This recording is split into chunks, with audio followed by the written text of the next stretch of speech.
Are you looking for a good read? How about a book about the Mafia and organized crime? We got you covered this morning. We're joined now by a local author, J.R. Hazard, to talk about his new book, Empire in Delusion. J.R., thanks so much for being here this morning. I appreciate you guys having me. So talk a little bit about the book, Empire in Delusion. What's it about? Yeah, so it's set in New York in the 1970s, centered on the Mafia. And then there's basically two parallel storylines. There's one in 1973, and then you also kind of follow an author in the 1980s trying to figure out what actually happened in the 1970s. So he's trying to put together clues and everything, and hopefully the reader tries to do that too. Tries to figure out, piece together the puzzle type thing. So, oh, that's cool. Yeah. So you're actually following the story of an author in the book who's trying to put this together.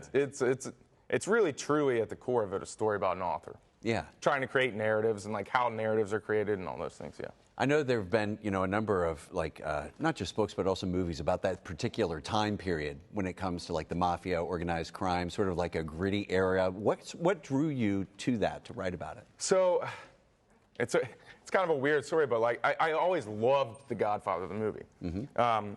And then if I'm being very specific about what like kind of triggered my brain, there's a chapter in a great book called Freakonomics by economist John Levitt, where he talks about how organized crime syndicates, almost everybody's poor. He compares it to McDonald's, where 1% of the people make money and 99% of the people don't make money.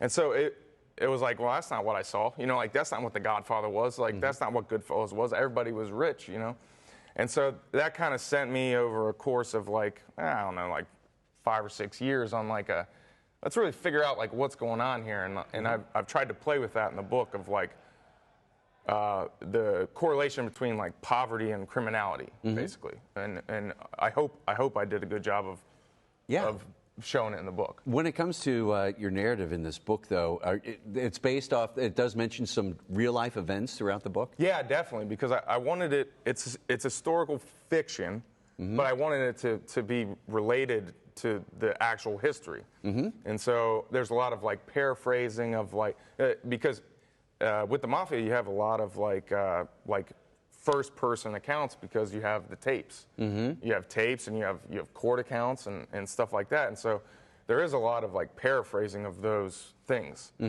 within the book, and or like playing with like real events where like I'll put it in the same place but I'll do something different type. Yeah. Yeah. That's what's fascinating to me. I mean, talk a little bit about that process as an author where you're taking non-fiction events and then using that sort of as inspiration to sort of craft your own narrative. Yeah, so my process for it was I basically took about a year and was heavy research, and then I tried to drop it all. No more research. We're done with it. Now we're going to play with these ideas that I've learned or conceptualized over the course of that previous year, and I really try to step back, and I'm not replaying those things, right? But I am playing with them. You know what I'm saying? What's the name of the protagonist? Who's the main character in the book? So the author is V. Okay. Vyacheslav, but they call him V. That's the author. But then within the book, there's about 7 to 10 viewpoint characters. Okay. Mafia characters that V learns about through interviews. All right. So V learns about him, and then he writes about him, and then you read those scenes. Well, JR, for people who are interested in checking out the book, I know you have a signing coming up on Sunday, a book signing? Yep, Sunday at Little Miami Brewery in Milford. Theoretically, it's 12 to 2, but the Bengals play at 4:30, so I'm going to stay for the Bengals game too. So all right. we can stay for as long as we want, but yeah.